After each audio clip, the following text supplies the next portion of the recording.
Assalamu alaikum wa rahmatullahi wa barakatuhu. How is everyone doing today? Alhamdulillah. Let's begin. نحمده ونصلي على رسوله الكريم أما بعد فأعوذ بالله من الشيطان الرجيم بسم الله الرحمن الرحيم رب اشرح لي صدري ويسر لي أمري واحلل عقدة من لساني يفقه قولي ربنا زدنا علما ربنا زدنا علما ربنا زدنا علما اللهم فقهنا في الدين اللهم إنا نسألك علما نافعا وعملا متقبلا ورزقا طيبا اللهم انفعنا بما علمتنا وعلمنا ما ينفعنا وزدنا علما. Inshallah, we begin with the praises to our Lord because all praise belongs to Him. We praise Him and we ask Him for His guidance and His forgiveness. And we seek protection in Allah from the evil of our own souls and the evil of our actions. Whomever Allah guides, no one can lead him astray. And whomever Allah misguides, no one can lead him back to the right path. And I bear witness that there is no one worthy of worship but Allah subhanahu wa ta'ala. And then there is no associate to Him. And I bear witness that Muhammad sallallahu alayhi wasallam is His slave and His messenger. Inshallah, today we are going to learn from an ayah from juz number 8. And the ayah is Surat Al-Anam, ayah number 125. So inshallah, let's begin with the listening to the recitation first, and then inshallah we'll delve deeper into the ayah. فَمَن يُرِدِ اللَّهُ أَن يَهْدِيَهُ يَشْرَحْ صَدْرَهُ لِلْإِسْلَامِ وَمَن يُرِدْ أَن يُضِلَّهُ يَجْعَلْ صَدْرَهُ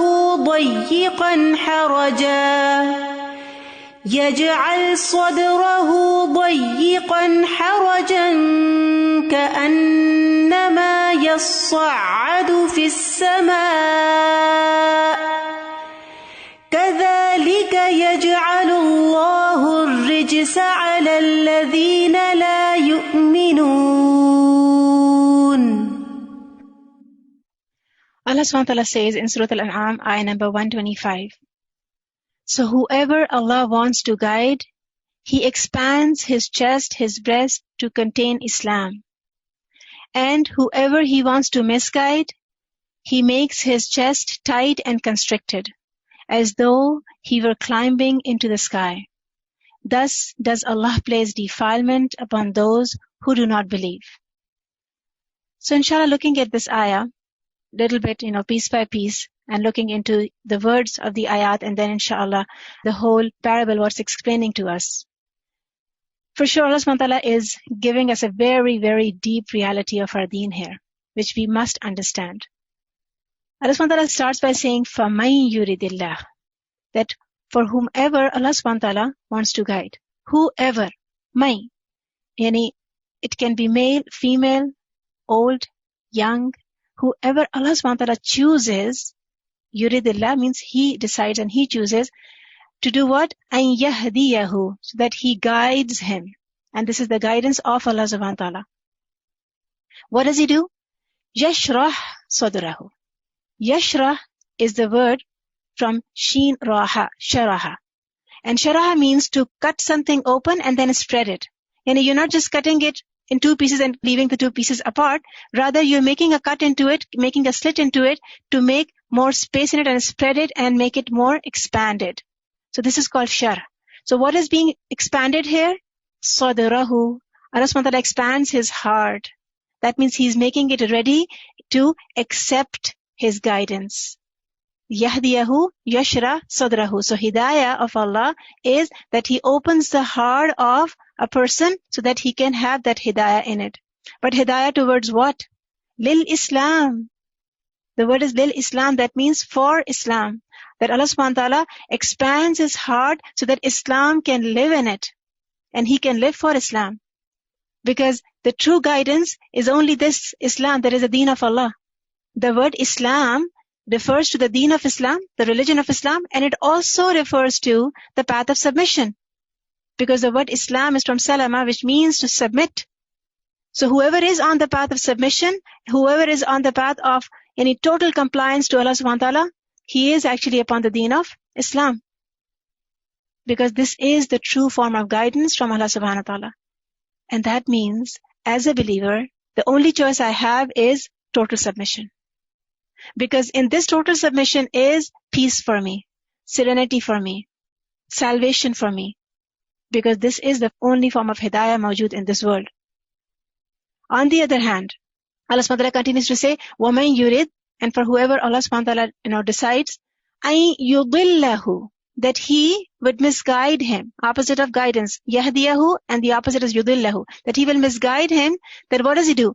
يَجْعَلْ صَدْرَهُ ضَيِّقًا, so that He makes his chest, his breast very, very tight. The word ضَيِّقًا means something very closed and constricted, as if there's hardly any space in it. Because of it being narrow. Now think about the size of something. Because something is very, very small, or some place or some passage is extremely narrow, definitely everything will be stuck inside. Whatever you will try to put inside, you will have to push a lot. You'll have to apply a lot of force. There's no ease in putting things inside it because of it being so narrow and constricted. And the next word right after that is harajan. Allah subhanahu wa ta'ala did not stop at dayiqan only. He said harajan. That means maybe the space is big enough. It's not that narrow, but it's haraj. It's very, very tightly packed. So I want you to understand that dayiqan has to do with something that it is narrow, but haraj is mainly is tight because of what it has. So think about if I take all the furniture and all the things of my house and try to put them in one room, just like we do, when we are moving from one house to the other. So what happens in that house in which I'm collecting all my packed up stuff? It starts to become very, very tight. That even the things that I have put, initially in the beginning of my packing, I can't even reach them anymore. They become completely beyond reach. And that is what this harajan is. That there is really no more space to fit anything, and whatever is in it is beyond reach. If I have to take something out, I will completely feel paralyzed to do that or restricted to do that because it is so cramped up. What is this heart? Sadrahu dayiqan harajan, because Allah subhanahu wa ta'ala has used the words together, dayiq and haraj. That means there's extreme tightness and there's extreme narrowness. Once Umar radiallahu anh, he asked an Arabi, he said, what is haraj? So he said that it is like a tree that is surrounded by other trees. But it is so much in the midst of the other trees that no one can reach it. There's no shepherd who can reach it. There is no animal who can reach it. There's no beast in the forest that can reach it. Because it is so way inside it. So I hope you can understand what I'm trying to say when I'm saying that everything is cramped up in one room. So it's just like that one tree that is surrounded by other trees so much that you can't reach it. So Umar Rana answered on this. He said that this is like a munafiq. His heart is so in the state of haraj that no goodness reaches him. It is so cramped up. Why? Because this kind of a heart, which is dayiqan harajan, is preoccupied, all packed with desires, with love of a dunya. So there is no room for hidayah now. There is no room for submission now. The love of dunya is so much, where will the love of Allah fit? And in that way, no goodness reaches it. It is just impossible to make space for any form of righteousness in it, because that heart has become very, very distant from Allah subhanahu wa ta'ala. And then Allah subhanahu wa ta'ala gives a very amazing example, and we can all feel this, we can all understand it. Because when the heart is so tight and narrowed up, what happens? The person feels like كَأَنَّمَا يَصَّعَدُ فِي السَّمَاءِ. يَصَّعَدُ actually means to climb up. And because of the shadda in it, it is adding a meaning of difficulty in it. That there is some exhaustion added into going up. Somebody is finding it hard to climb up. Either he's getting breathless or exhausted. And we all know now, alhamdulillah, now the science has proven that as you go higher and higher, the oxygen level becomes less and less, and you start to have, breathlessness. It's a known scientific fact now. But even if we don't know that, Allah subhanahu wa ta'ala already knows. And so we can connect to this, how a person feels when he has to go up and up and up, to the extent that he can't even breathe there because the less oxygen or the level of oxygen has dropped down so much. Can't breathe. What will he do? If he has to climb up more, he will start feeling breathless, and then breathlessness will give him exhaustion, and he just can't continue to do that. This is what happens to the person whose heart is very, very dayiq and very, very harajan, And then whenever Islam is presented to him, whenever the hidayah is given to him, anything from the submission to Allah subhanahu wa ta'ala is presented to him, he feels very, very restricted and he feels difficult to take it. As if he is going up, or he's made to go up where he can't even do that. That even this I have to do? Wasn't I doing enough? And then another command, and then another command, and another restriction, and this is also haram, and that is also haram. The deen does not become easy for him anymore. Why is it happening? The last part of the ayah tells us, كَذَلِكَ يَجْعَلُ اللَّهُ الرِّجْسَ عَلَى الَّذِينَ لَا يُؤْمِنُونَ. Thus does Allah place defilement upon those who do not believe. Because of their kufr, because of their not having the iman, Allah subhanahu wa ta'ala adds upon them something called a rijs. And this rijs is defilement, yani anything filthy. And this filthy is not the tangible filth that we can see. It's an intangible form of filth, which is a spiritual filth. It has something to do with the heart, with the ruh, with our spiritual state. This is the contamination of one's heart. Because Allah is calling it a rijs. And only Allah's message can clean it now. That means this is spiritual contamination that is caused by this rijs being on the heart, can only be cleansed where the divine message of Allah subhanahu wa ta'ala. But Allah has imposed this rijs upon them because of الَّذِينَ لَا يُؤْمِنُونَ, because they denied the truth. That means truth came to them. It was presented to them. But they denied it. They rejected it. They chose something else. I want you to look at the ayah. Look at what is the opposite of Islam in this. If I just continue to balance out the words, فَمَنْ يُرِدِ اللَّهِ, the first half, and the second part after the Sawad Lam Ya, as you can see, وَمَنْ يُرِدْ أَنْ يَهْدِيَهُ أَنْ يُضِلَّهُ. Yahdiyahu, whomever Allah wants to guide, and the opposite is أَنْ يُضِلَّهُ. And then Allah Ta'ala says, on the Yahdi part, يَشْرَ صَدْرَهُ, that he opens his heart, and on the other part, Allah Subhanahu wa Ta'ala saying, يَجْعَلْ صَدْرَهُ ضَيِّقًا حَرَجًا, that he makes it very, very tight and constricted. But this tightness and constriction, or you can say the misguidance, exactly opposite of Islam. That means any other religion that is chosen as a system of life or as a choice of religion is misguidance. The only way acceptable to Allah is the deen of Islam. Like Allah subhanahu wa ta'ala says, Inna deena indallahi Islam. Indeed, the religion in the sight of Allah is Islam, only Islam, complete submission. There is no other religion that will be acceptable. Now, in the tafsir of this ayah, Shaykh Asadi writes that Allah subhanahu wa ta'ala is describing to his slaves the sign of a person's being blessed and guided, and the sign of him being doomed and misguided. So the first part is talking about the one who is blessed and who is guided by Allah. And the second part is talking about the one who is doomed and misguided by Allah subhanahu wa ta'ala. So he explains that if Allah opens person's heart to Islam, and then it is filled with the light of faith, iman, and certainty, which is yaqeen, so that he starts to feel at ease with it. Iman and yaqeen make him feel easy. He loves doing good deeds. He finds joy in carrying them out, in doing them. He does not feel burdensome by all of those commands of Allah subhanahu wa ta'ala. And this is the sign that Allah has guided his heart. Yashra sadrahu lil-Islam. This is the sign that he has been blessed with faith, true faith. And this is the sign that he is on the straight path, as-sirat al-mustaqim.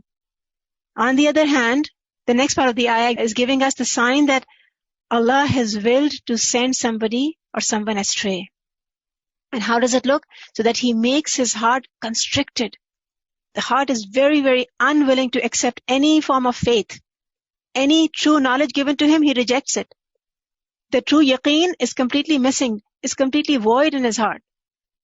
So what happens? He becomes overwhelmed with doubts and desires.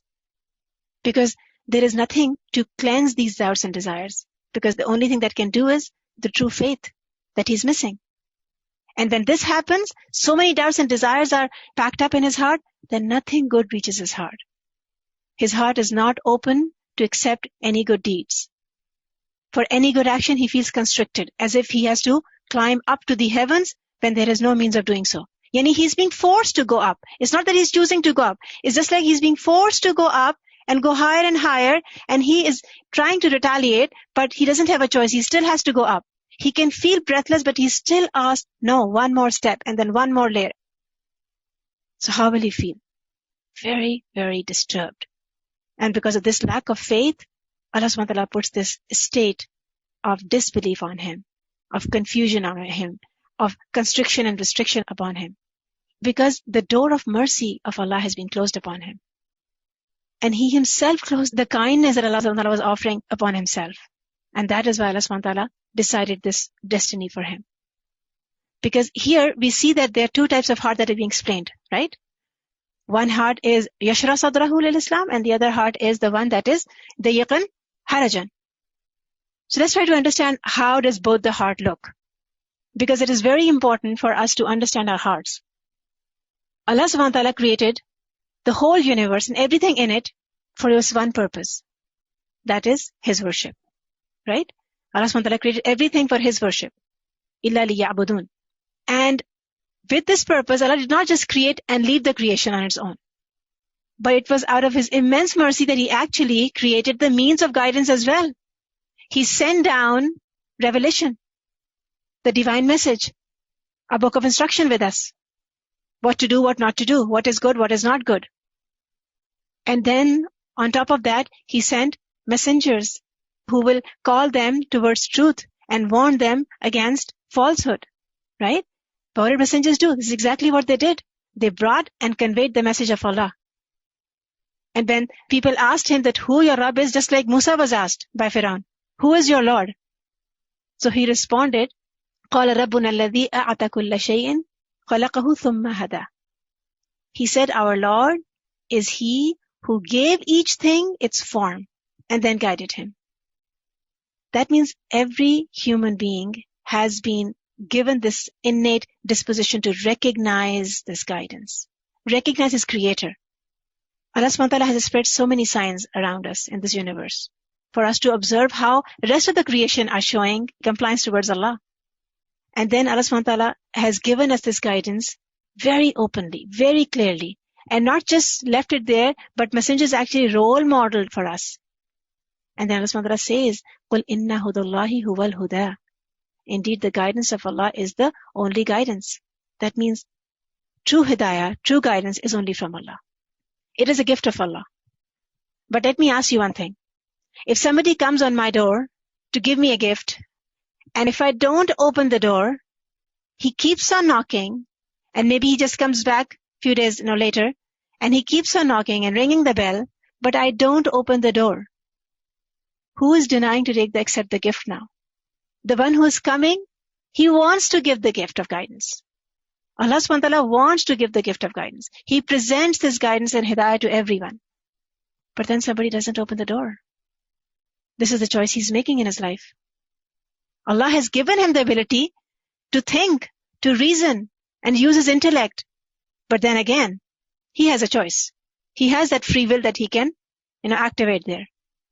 Like Allah subhanahu wa ta'ala said in Surah Al-Kahf, that the truth is from your Lord. Then whosoever wills, let him believe, and whosoever wills, let him disbelieve. The truth is right there. Yes, you have to use your free will to accept it or to reject it. That means Allah has left the choice on mankind. He has given us the faculties of hearing and seeing. He has given us a heart and intellect and aql and everything so that we can ponder upon the actual purpose of our creation. So we can understand what's going on around me. Why the sun is doing every day what it's doing. Why the moon is doing every day what it's doing. They are all under the command of Allah subhanahu wa ta'ala. They are all submitting to just one creator. But here we need to understand that when this will of Allah subhanahu wa ta'ala, because He wants us to guide, right? But then the person has to accept it. That's exactly what I was just saying a little bit ago. So when this will of Allah to guide someone coincides with the choice of that person to accept the guidance, then Allah subhanahu wa ta'ala expands His chest. So these two things have to be there, right? To coincide together. Allah sends the hidayah, the person accepts it, and now the magic of, the shara sadr happens. Then as Allah says, yashra sadrahu lil Islam. He accepts more, and even more, and even more. He only finds satisfaction in Islam. The one whose chest has been opened, the one who has been gifted with the present of sharh as-sadr, then he loves every form of khair and every form of goodness. He loves the truth. He accepts it. Wherever he finds it, he accepts it. He adheres to it. He affirms to it. And then acceptance of truth also becomes easy on him. And not just acceptance of truth, but obeying and acting upon it also becomes easy for him. Rather, it becomes means of pleasure for him. Obedience of Allah becomes a means of pleasure for him. Like Rasulullah ﷺ said, that beloved to me in the world are women and perfume. Yet the delight of my eyes is in salah. Yani the ultimate proof of my submission to Allah subhanahu wa ta'ala is salah. So Rasulullah is saying that the delight of my eyes is in salah. Because of the Shariah Sadr. For such a person, Islam is easy. Allah subhanahu wa ta'ala makes Islam easy for him. Allah subhanahu wa ta'ala gives him the strength to embrace it. Ibn Abbas commented, he says that Allah subhanahu wa ta'ala says that He will open his heart to tawheed and faith in Him. Yani for whomever Allah subhanahu wa ta'ala guides and opens his heart, opens his chest, what happens? Allah will open his heart to tawheed, oneness of Allah, and faith in Him, and a strong belief in Allah, the iman in the Rabb. So these two things are indication or sign of open heart. He feels utter happiness in whatever comes from his Rabb, who has guided him. So whenever commandments of Allah are presented to him, he feels happy because he's now finding more and newer ways of obeying Allah subhanahu wa ta'ala. And he keeps searching for more ways. Rasulullah ﷺ said that for whomsoever Allah wants good and khair, He gives him understanding in the religion. يُفَقِّهُ فِي الدِّينِ. So understanding of the religion or the deep understanding of Allah subhanahu wa ta'ala and the book of Allah is one of the signs that Allah subhanahu wa ta'ala wants something good for you. Khair for you. Abu Hurairah said that I heard Abu Qasim say, yani sallallahu alaihi wasallam, the best of you in Islam is the best of you in character, when they possess understanding of the deen. Because deen bounds us to good character. Ad-deenu an-nasiha. And such a person then starts to excel in righteous deeds, in good deeds. Because he understands that every deed of his is leading him to the fulfillment of his purpose of the creation. He gets enlightened by Allah's guidance. Allah subhanahu wa ta'ala says, أَفَمَنْ شَرَحَ اللَّهُ صَدْرَهُ لِلْإِسْلَامِ فَهُوَ عَلَى نُورٍ مِّن رَبِّهِ. Is he whose breast Allah has opened to Islam so that he is in the light from his Lord. It's just a part of the ayah. He's in the light from his Lord, whose heart has been opened for Islam. He is in the light from his Lord. Nur min Rabbihi. Because he fulfills the right of Allah. Allah does not leave him in darkness. He fulfills the right of his creation because he wants to please his Rabb. Whatever comes in his way, he thinks that this is the favor of Allah that it's coming upon me. May it be hardship or may it be ease. He doesn't complain for being given any difficulty or for being given any extra responsibility. He does not just put condition or complain about things. He takes it and accepts it open-heartedly, thinking this must be a khair in it. This must be a ni'mah of Allah too for me. And so his life becomes an epitome of shukr and sabr. This kind of a person whose heart is open now and he's radhi with his Rabb, pleased with his Rabb, and his Rabb is pleased with him, then Allah subhanahu wa ta'ala guarantees for such a person the perpetual bliss of Jannah. Paradise becomes his destiny. Because the choices that he made in this dunya, choice of a straight path, choice of iman, choice of yaqeen, choice of Islam, choice of the deen that Rasulullah brought, conformity with the sunnah of Rasulullah. So what happens? Then Allah subhanahu wa ta'ala becomes his wali, his protector, his supporter, and Jannah becomes his final abode. On the other hand, the constricted heart, the one who made the choice of rejecting the guidance. Why? Because his heart was too constricted with all the desires and the evil in it. Then Allah subhanahu wa ta'ala puts him on the path of misguidance. Allah subhanahu wa ta'ala seals his heart. So no khair, no goodness can go inside now. How does it feel now? When the heart is sealed, it's constricted, how does it feel? He starts feeling the inability in acceptance any form of guidance. Because Allah has deprived him now of any form of yaqeen. He just can't settle down with things, with certainty. Nothing benefits him. Because he resisted the divine guidance that was given to him. and he immersed himself in disbelief and doubts and desires. So this is what the result is. Allah subhanahu wa ta'ala says, by those who willingly open their breast to disbelief, upon them is the wrath from Allah, and for them is a great punishment. Because they willingly opened their heart, not for Islam. Man sharaha bil kufri sadran. They opened their chest for acceptance of disbelief. What is this disbelief? Not recognizing their Rabb. So what happened? This led them to further going away and away from guidance. Because when we're talking about this heart, I want you to understand that the physical form of this heart is perfect. Yani the body and the brain and the heart physically is functioning perfectly fine. Rather, they might be working at their utmost capacity. But what's going wrong is what's going wrong in the spiritual heart. That is feeling constricted. Because now there is so much of love of dunya in it, so much of love of the people of this dunya in it. Then he finds no space for a love of Allah or even love of meeting Allah. Every commandment, every new instruction that is presented to him from Islam, he finds it very difficult. Sa'id bin Jubair commented and he said that, this is from the Tafsir of Ibn Kathir, he said that Islam finds every path in his heart impassable. Just can't pass through. Every path in his heart is just closed down. Every door is closed. Just like, all the aisles are closed these days except for the essential ones in our supermarkets. No way to go there. No access now.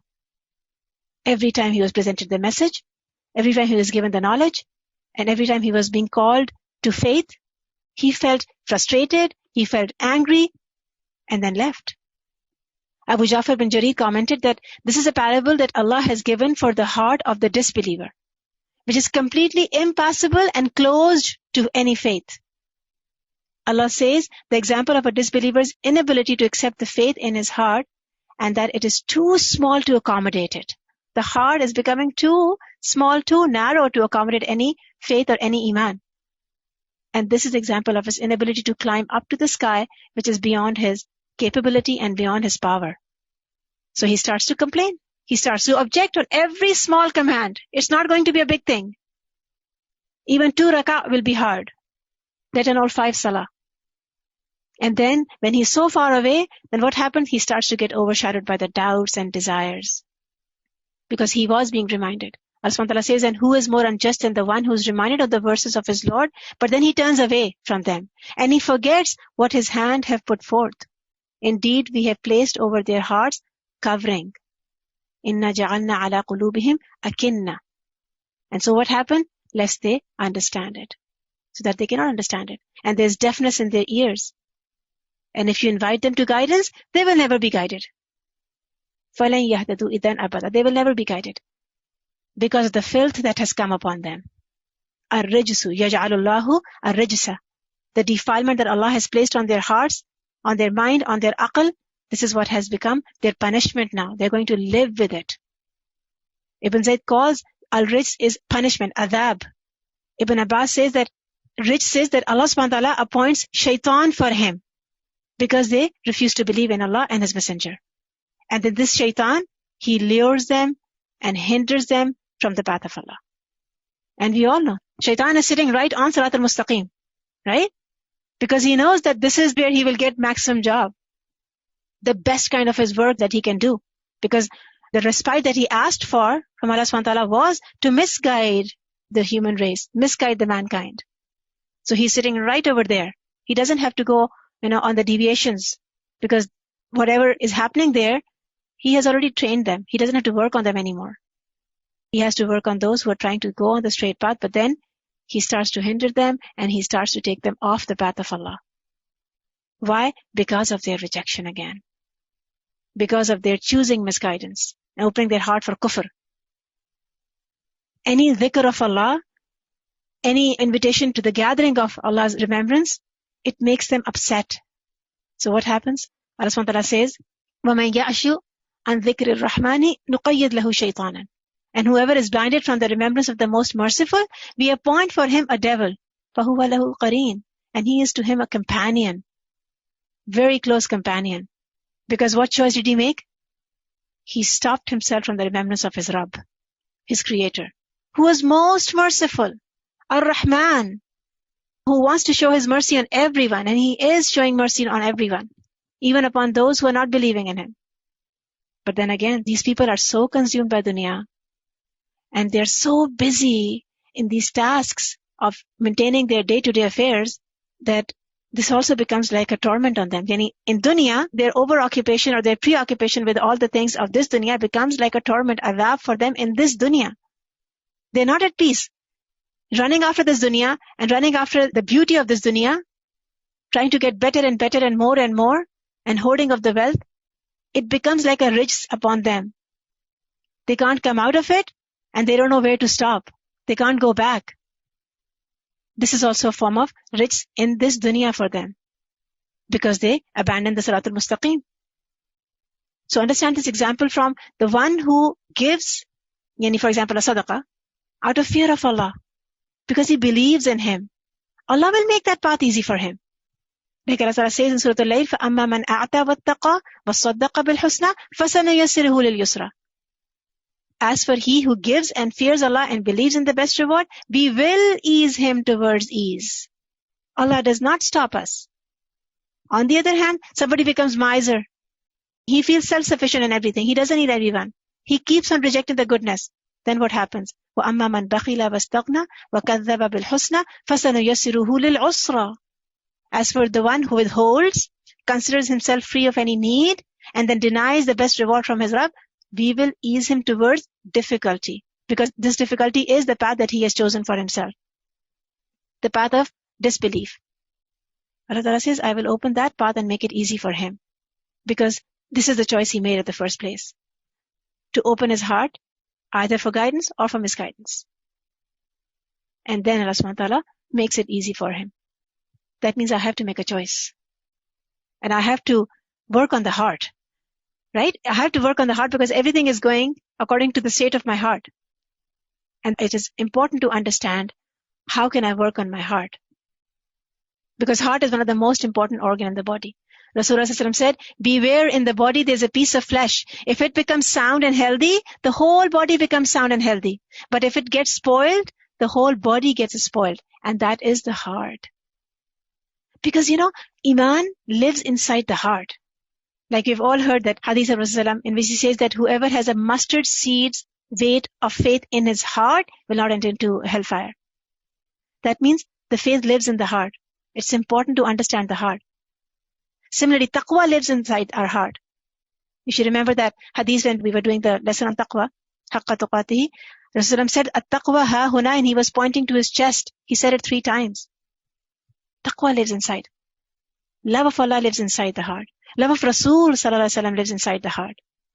Ali radiallahu anh, he said that faith begins in the heart in the form of white dot. Iman in Allah begins in the heart like a white dot.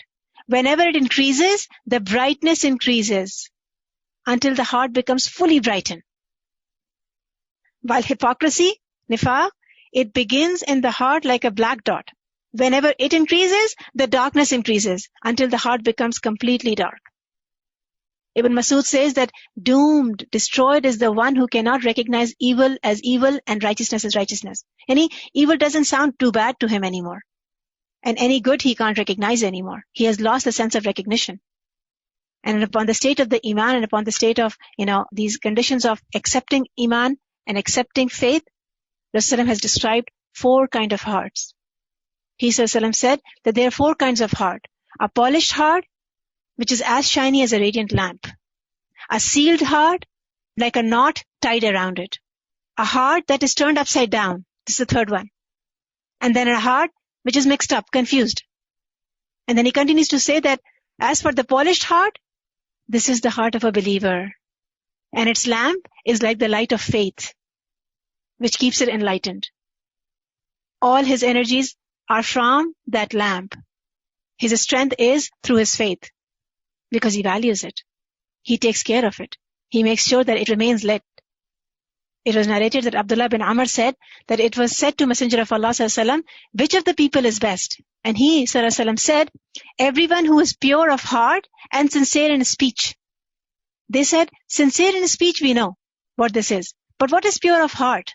He said it is the heart that is pious and pure, with no sins, no injustice, rancor, or envy in it.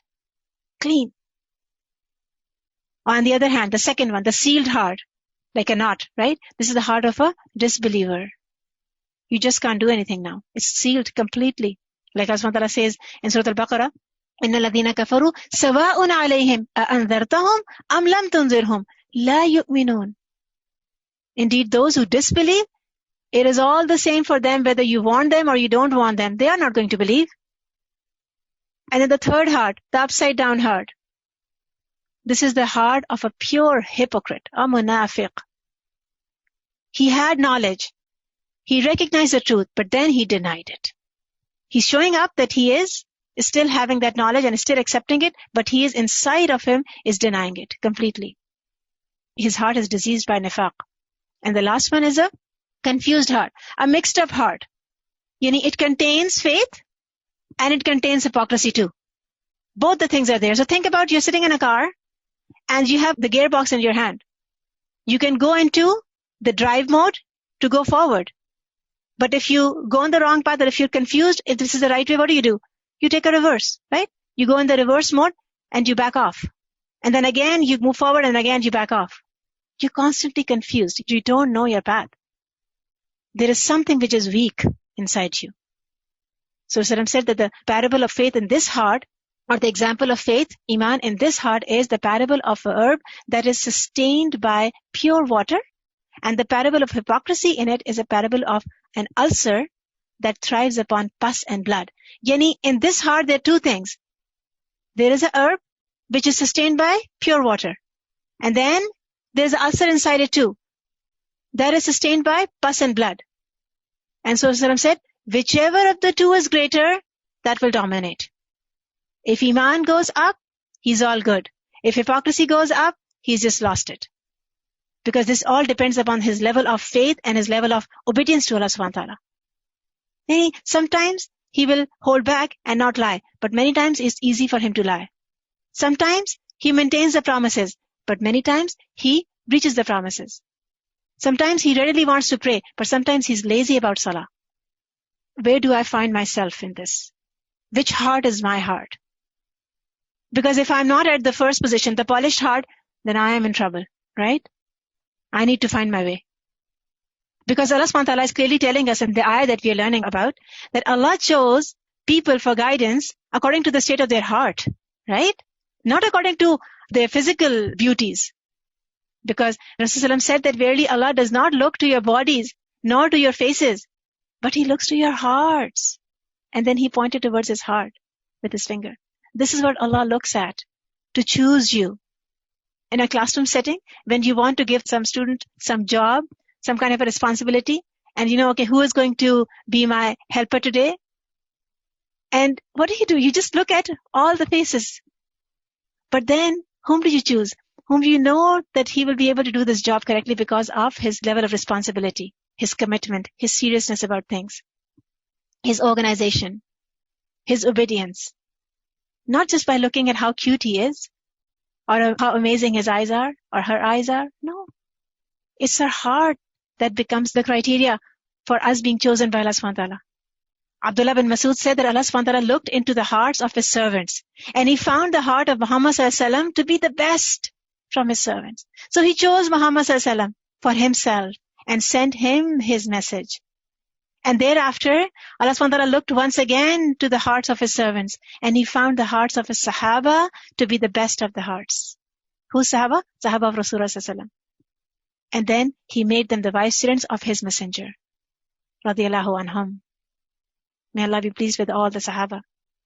That means we really need to work on our heart to make sure that it is polished. So what do? I need to learn those actions that lead me to a polished heart, that expand my chest and makes the heart inside a polished one.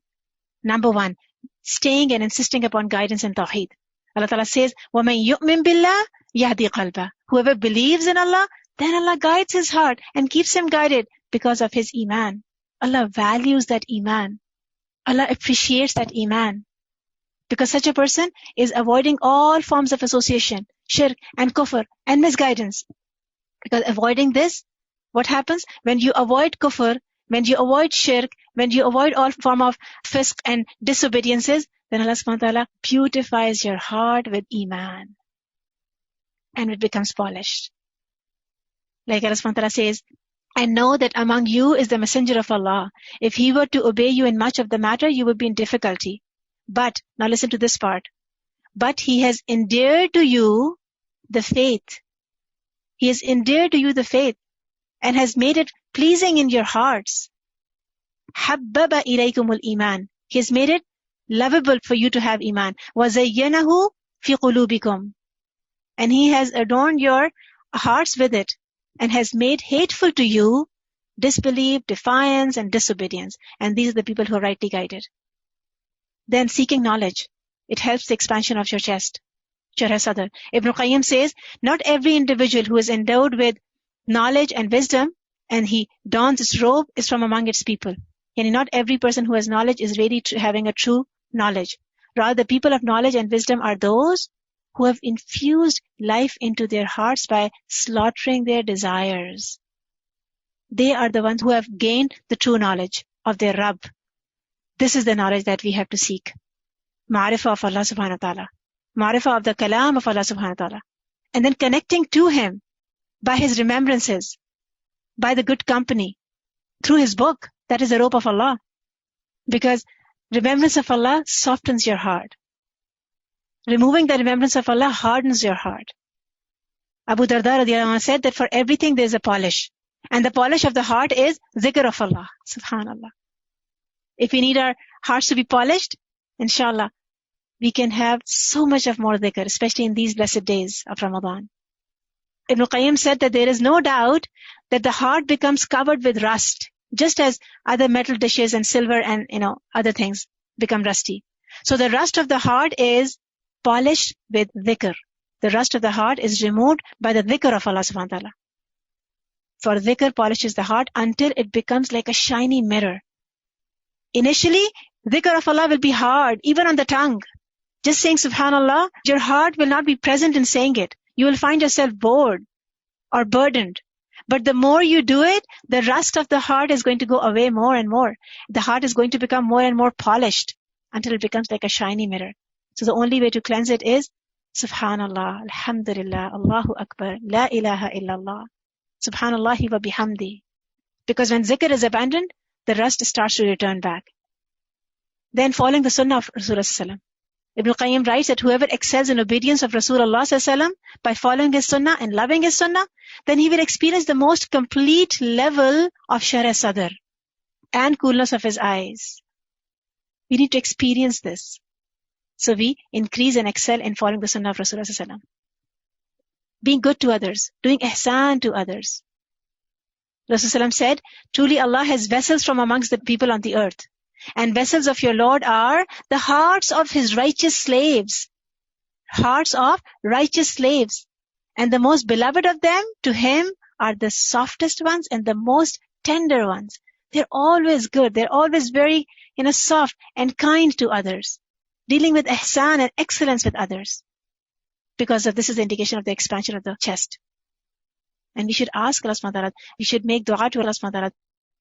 Allahumma inni as'aluka qalban saliman wa lisanan sadiqan. Ya Allah, give us a sound heart and a truthful tongue that whenever it opens for your service only. And then avoid all the actions that cause hardness of the heart. We have to avoid them. What hardens the heart? Ibn Qayyim says that 5 things harden the heart. Abandonment of the zikr of Allah. Sleeping too much. Eating too much. Socializing too much. And then following the desires. These are the causes of hardness of the heart. But alhamdulillah, we have learned that the most beloved servant of Allah is the one who is always ready for the servitude of Allah subhanahu wa ta'ala. He selects the love of Allah over love of people. He wants to give more time to the worship of Allah because he can feel that this purifies him. He dedicates his life for Him. His tongue is always moist with the zikr of Allah subhanahu wa ta'ala. And his limbs are always at His service. Some scholars summarize that the Sharh Sadr or the expansion of the heart is through reciting and reflecting of the Quran. More you recite and reflect upon the Quran, you get Sharh Sadr. Keeping the stomachs empty, sometimes fast. You know the Ayam Beed, the white nights, the 3 nights? Try to fast. If not, Monday or Thursday. If just Monday, or maybe just Thursday. Because it brings, the high level of taqwa. It opens the chest. Eating less and fasting often helps in Sharh Sadr. Then praying at night and seeking forgiveness before dawn. Tahajjud and istighfar. And then adopting the company of righteous people. And the 6th one, eating halal food. All of these things help. Alhamdulillah, we have talked about almost all of these things in the past, 7-8 days. This kind of a heart is truly guided by Allah subhanahu wa ta'ala. Because this heart has all good intentions. It is protected from having any bad intentions in it. His speech, his actions are always in the approval of Allah subhanahu wa ta'ala. And that is why we need to make dua to Allah subhanahu wa ta'ala. That how will we have this kind of a heart? Because if we don't have qalb salim, or if we don't have the Sharh Sadr on that day, when we meet Allah, then we're in trouble. Allah subhanahu wa ta'ala says, يَوْمَ لَا يَنْفَعُ مَالٌ وَلَا بَنُونَ. The day when wealth or children, nothing will benefit them. إِلَّا, except for the one, مَنْ أَتَى اللَّهَ بِقَلْبٍ سَلِيمٍ. The one who comes to Allah with a sound heart. May Allah subhanahu wa ta'ala give us this Sharh Sadr. Because we need to make dua to Allah, and that is why, inshallah, today's dua is about that. May Allah subhanahu wa ta'ala keep our hearts in His hand, protected from the filth of this dunya and preoccupation of the love of this dunya. Because Rasulullah said that there is no heart that is not between the 2 fingers of the Most Merciful. If He wills, He guides it, and if He wills, He sends us astray. What do we want? Ya Allah, keep our hearts guided upon Islam. And that is why Rasulullah used to make this dua. Ya muqallib al-qulubi, thabbit qulubuna ala dinik. Ya muthabbit al-qulubi, thabbit qulubuna ala dinik. That Allah subhanahu wa ta'ala, keep my heart on steadfastness. The one who makes the heart steadfast, make my heart steadfast. Ala dinik, so that I adhere to your religion. And similar dua, Allahumma musarrif al-qulubi, sarrif qulubuna ala ta'atik. O controller of the hearts, direct our hearts to your obedience. May Allah subhanahu wa ta'ala give us this kind of a heart. May Allah subhanahu wa ta'ala bless us with the iman and the taqwa and that kind of the submission to Allah subhanahu wa ta'ala that is most pleasing to Him. So inshallah, just quickly wrapping it up with some action points. Be content with your deen.